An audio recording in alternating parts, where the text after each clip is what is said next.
বন্দ্যোপাধ্যায়ের উদ্যোগে Siliguri classical music ফেস্টিভ্যালের প্রথম সন্ধ্যায় এবারে সুর ও তালের যুগলবন্দী। মঞ্চে উপবিষ্ট রয়েছেন শিল্পীদ্বয়, তাদের নাম উচ্চারণেও আমি গর্ববোধ করছি। রয়েছেন পণ্ডিত তেজেন্দ্র নারায়ণ মজুমদার এবং পণ্ডিত বিক্রম ঘোষ।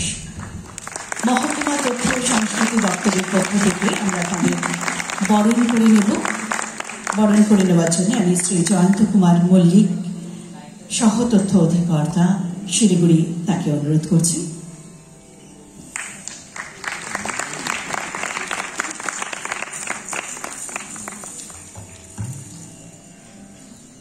আমরা প্রথমে বরণ করে নিলাম পণ্ডিত তেজেন্দ্র নারায়ণ মজুমদারকে, এবারে বরণ করে নেব পণ্ডিত বিক্রম ঘোষ মহাশয়কে।